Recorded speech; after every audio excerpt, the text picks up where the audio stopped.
Halo, selamat malam Mas Steven. Halo, selamat malam Mas Taufik.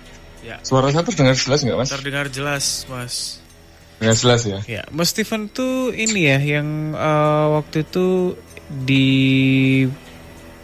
Boja ya? Ya, iya betul. Aku udah pernah cerita sebelumnya. Yang di Dan pos ceritain ini sini kejadiannya. Ya pos betul. Satpam ada Di pos- pocong pos gitu ya. ronda. Pos ronda. Ya betul di pos ronda. Ada pocong ya, oke. Silakan Mas, boleh di perumahan kaki Ungaran. ya. Siap-siap. Mm-mm. Silakan Oke. boleh dimulai ceritanya Mas. Oke, jadi cerita ini baru awal tahun kemarin ya, sebelum saya pindah. Jadi saya bekerja di salah satu perusahaan di daerah kawasan di daerah Kendal. Nah, ketika saya masuk, di awal-awal saya masuk itu salah satu staff saya bilang sama saya, Pak Steven, Pak Steven percaya nggak sama santet? Duh, lah emang kenapa Mbak? Pak Steven percaya nggak sama hal-hal gaib? Ya, saya percaya, di kepercayaan saya pun hal-hal itu memang ada, saya bilang seperti itu. Terus, lah emang kenapa sih Mbak? Gini Pak, soalnya Pak Steven ini dalam 1 tahun ini adalah orang keempat yang menduduki posisi manajer keuangan. Ini orang yang keempat, Pak Steven orang keempat di tahun ini. Yang seperti itu. Lah, emang sebelumnya kenapa? Nah, sebelumnya itu ganti-ganti karena dia nggak betah. Nanti nggak betahnya karena apa, nanti kan Pak Steven nanti tahu sendiri. Oh ya, oke. Itu awal-awal saya masuk. Nah, di selang beberapa hari setelah saya masuk itu, 1 atau 2 minggu itu, di bawah meja saya itu, meja kerja saya itu ada 3 titik darah. Ada 3 titik darah. Karena saya risih ya, ini apa, karena baunya itu amis banget. Saya minta tolong sama OB, Mas ini tolong dibersihin, kayaknya ada noda kayak darah, kayak oli gitu di bawah meja saya gitu. Terus dibersihkan. OB-nya ini kaget, loh Pak, kayaknya tadi pagi itu nggak ada, saya bersihin ruangan Bapak sebelum Bapak masuk kerja itu nggak ada titik darah ini gitu. Tapi kok ini tiba-tiba ada, ya saya nggak tahu Mas, saya minta tolong aja dibersihin, terus disemprot sama pewangi ruangan itu, ya baunya masih agak anyir, makanya saya buka aja pintunya, pintu kantor saya. Nah, saya nggak punya pikiran macam-macam di situ. Saya belum punya pikiran negatif tentang itu, ya sudahlah, paling apa darah cicak atau darah tikus mungkin, yang bikin ini jadi bau banget gitu. Nah, terus diselang beberapa hari setelahnya, ketika itu closingan, saya kalau closingan itu kan di akhir bulan, dari tanggal 1 sampai tanggal 5, 1, 2, 3, 4, 5 itu kan biasanya kan closingan. Saya pulang malam-malam. Saya pulang malam sekitar paling awal saya pulang itu jam 9 malam. Tapi pernah saya yang paling parah itu karena datanya agak sedikit robot. Saya pulang dari kantor itu sampai jam 11 malam. Jam 11 malam saya mulai pulang dari kantor. Kalau dari kawasan Kendal itu kan, kalau untuk menuju ke Boja kan yang paling dekat kan saya lewat Pasar Mangkang itu. Pasar Mangkang ke kanan, naik ke atas lewat hutan-hutan, nanti ada perempatan Kali Ancar, itu saya yang lurus, yang arah ke Palir. Nah, jam 11 itu saya lewat situ, perasaan saya sudah mulai nggak enak. Wah, mau lewat sini atau lewat lurus ya, muter ke Ngalian. Tapi kok kalau muter ke Ngalian kok kayaknya jauh banget. Lewat yang di Darupono juga kayaknya juga gelap banget. Tapi badan saya sudah capek, ya sudahlah, mau nggak mau saya nekat lewat Pasar Mangkang naik. Itu kan sepanjang hampir 3 atau 4 kilo itu kan kanan kiri hutan semua Mas Taufik. Nah, di situ jam 11 malam itu saya mulai naik motor kan, saya naik pelan-pelan, kok sampai di setelah jembatan tol itu motor saya rasanya berat banget. Ini kenapa ya?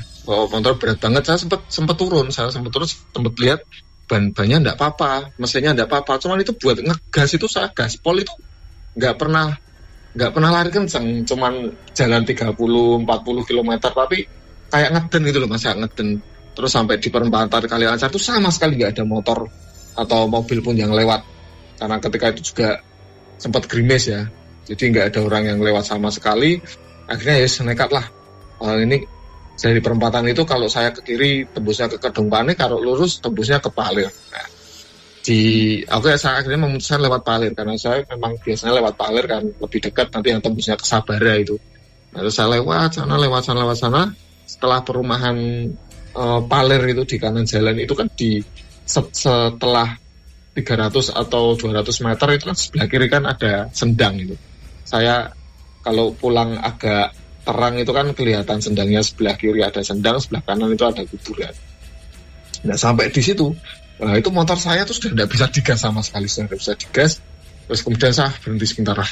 Jam 11 saya lihat di jam sudah hampir setengah 12 malam. Sampai di situ ya udah, saya tak berhenti, saya menenangkan pikiran, terus saya berdoa menurut keyakinan saya. Ya sudah, akhirnya jalan lagi, itu sudah agak mendingan, motornya sudah agak mendingan, tetapi sampai di kanan jalan itu, setelah itu ada satu sekolahan apa Bagi Negeri atau apa, saya agak lupa. Nah terus saya maju lagi, nah itu motor kembali berat lagi. Mau kalau ke kanan itu ke arah ke Kopim Dire. Nah itu saya masih terus. Itu motor kok berat lagi nih, kenapa ya? Kayaknya habis servis ganti oli. Nah begitu keluar ke Sabara, ketemu jalan raya arah Semarang Mijen Boja itu, di situ baru motor saya normal. Itu kan sudah banyak motor yang lewat, mobil-mobil yang lewat situ sudah sampai jalan besar. Aduh, ya puji Tuhan lah sudah sampai ke jalan besar. Nah terus saya pulang sampai ke rumah, saya mandi, saya tidur. Nah kemudian berselang beberapa hari setelahnya itu saya memutuskan untuk pulang kerja agak sih ya, karena saya capek beberapa hari closingan. Sampai di rumah itu sekitar maghrib. Saya maghrib sudah sampai rumah karena saya pulang tepat waktu tenggo, begitu saya pulang sampai rumah sekitar maghrib. Kemudian saya mandi, ketemu sama anak saya mainan sebentar. Nah ketika saya mau keluar untuk cari makan sama anak istri saya, itu ada suara garingpong ya Mas ya, karena saya pernah cerita di cerita sebelumnya kan, rumah saya kan masih banyak hutan-hutan bambu di situ. Jadi ada suara garingpong, tapi itu anehnya itu suara garingpong itu tepat di depan rumah saya persis, di depan rumah saya persis, jadi deket banget seperti itu. Karena deket banget, itu suaranya itu kenceng banget. Itu hampir selama 2-3 menit tak pikir manis. Dirimu kurang ora suara iki? Pak, kurang suara apa ya? Kayak ini suara kewan. Kewan apa aku nggak ngerti, tapi suara itu kenceng banget. Dan itu anehnya yang dengar itu cuma saya sama istri saya. Karena suara itu sudah hilang, saya keluar rumah, saya ketemu sama tetangga saya, Mas, tadi enggak dengar ada suara kenceng banget di depan rumah saya. Aduh Mas Bayu, aku enggak denger. Padahal dari tadi aku di luar. Tetangga saya bilang begitu. Terus saya penasaran kan, masih penasaran. Saya minta tolong sama seksi keamanan RT untuk muter CCTV kampung. Kan kebetulan dekat rumah saya CCTV-nya. Itu diputer, nggak ada suaranya sama sekali. CCTV-nya itu kan bisa nangkep suaranya itu nggak ada sama sekali. Mas Bayu tadi sempat keluar terus masuk lagi, nggak tahu kenapa. Ya itu Mas, saya dengar suara garingpong itu kenceng banget. Suara hewan, nggak tahu hewan apa, tapi suaranya itu kenceng banget. Dan yang dengar tuh cuma saya sama istri saya. Ternyata di depan rumah saya itu tetangga saya nggak dengar sama sekali. Dan dicek di CCTV pun nggak ada suara itu sama sekali. Nah terus dari situ saya mulai mikir, apa omongannya staf saya ini ada benernya ya. Memang saya ini di kantor ada yang ngincer, karena memang posisi saya sebelumnya itu orang yang saya gantikan itu dia fraud di sana, dia bermain curang tentang keuangan di sana, akhirnya dia dipecat. Dan banyak di kantor itu banyak antek-anteknya, jadi mungkin antek-anteknya itu nggak suka sama saya, akhirnya saya dibuat seperti itu. Analisa saya seperti itu. Tapi saya nggak mau ambil pusing lah, ya sudah. Nah, puncaknya itu ketika di weekend itu siang, kejadiannya pagi. Saya pagi jalan-jalan sama istri saya, sama anak saya. Waktu itu istri masih hamil ya, belum hamil anak yang kedua. Itu sekitar 8 bulan kandungan. Saya jalan-jalan sama istri saya kita mau jalan-jalan ke Kali Kesek, dekat rumah itu kan. Ayo mah, mumpung weekend, mumpung aku lagi lagi suntuk, lagi pusing, aku pengen hiburan, yuk jalan-jalan ke Kali Kesek. Akhirnya jalanlah kita bertiga. Posisi istri saya sedang hamil, anak saya di depan, saya yang mengendarai motor.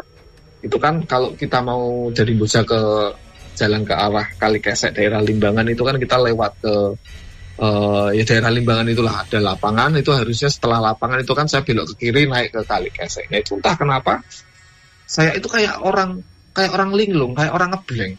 Saya diajak ngomong istri saya, itu katanya istri saya, "Pak, aku mungkin diajak ngomong kok diem aja." Itu tahu setelah kejadian. Nah, kejadiannya itu ceritanya seperti ini. Ketika saya di jalan itu saya ngeblank, pikiran saya kosong, dan saya nggak tahu motor itu mau saya bawa kemana, itu saya nggak tahu.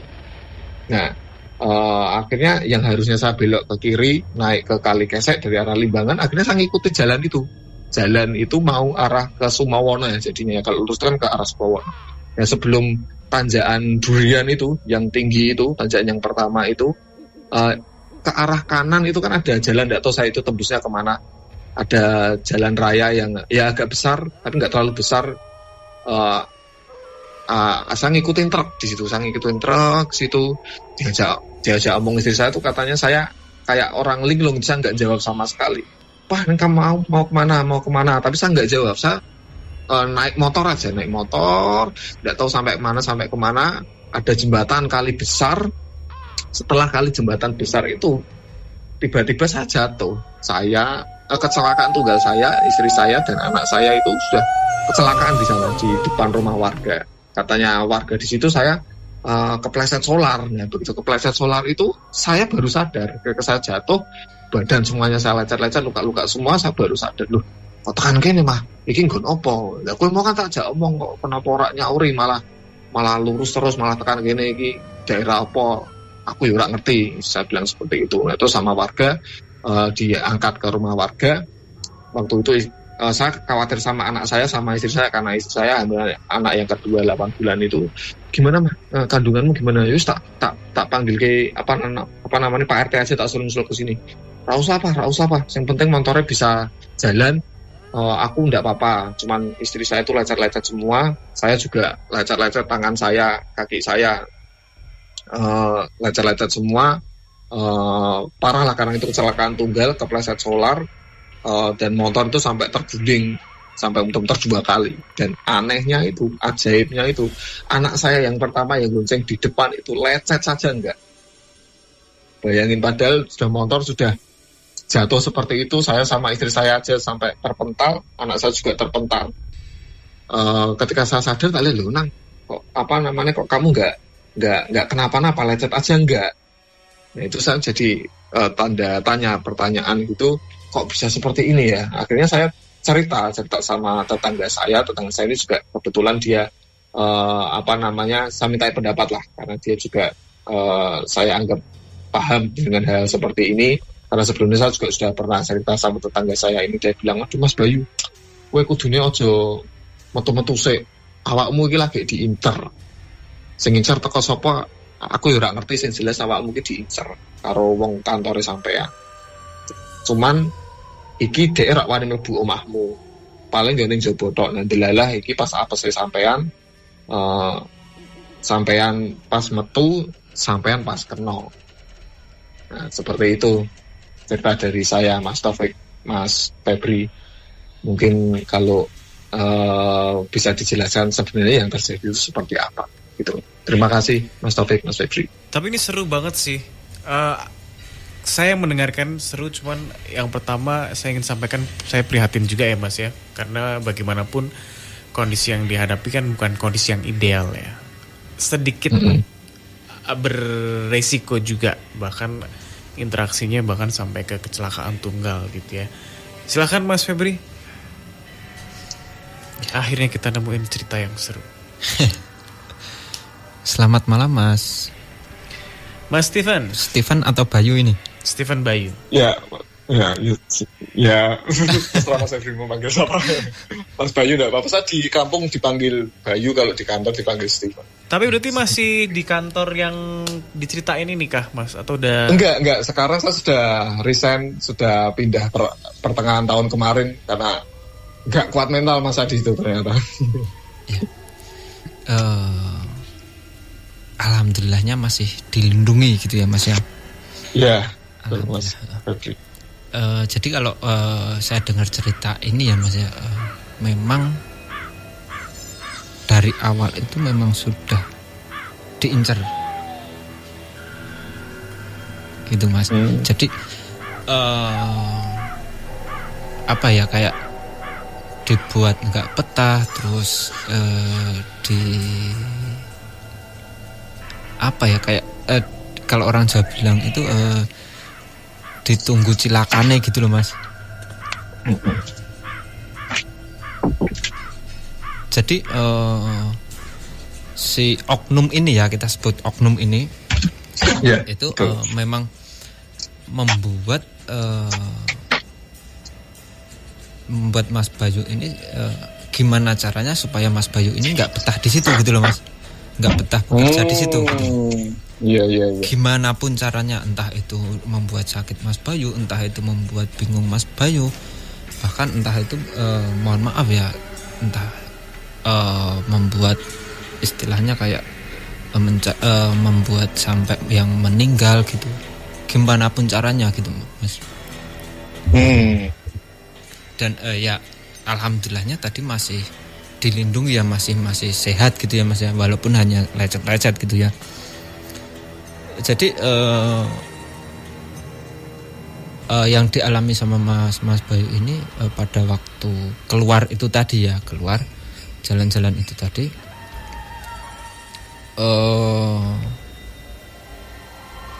apa ya, kayak raga dan pikiran Mas Bayu ini sudah dikuasai oleh satu sosok gitu Mas, yaitu kayak ya istilahnya utusan dari oknum ini gitu loh Mas. Pantesan saya dibuat blank gitu Mas. Saya jadi enggak Mas diajak ngomong pun saya enggak respon. Iya. Mas Bayu ini pada waktu itu ngelakuin apa saja enggak tahu gitu loh. Jadi ya semaunya, sejalannya aja gitu loh Mas. Jadi Mas Bayu sendiri pada waktu itu juga nggak bisa mengarahkan mau kemananya gitu. Jadi sudah pada waktu itu, kalau yang saya lihat, yang saya tangkap ya Mas ya, pada waktu itu Mas Bayu ini udah dikuasai sama satu sosok itu gitu Mas. Satu sosok yang diutus oleh si oknum ini gitu. Ya itu tadi ya, ingin mencari apa ya, cilakannya Mas Bayu gitu.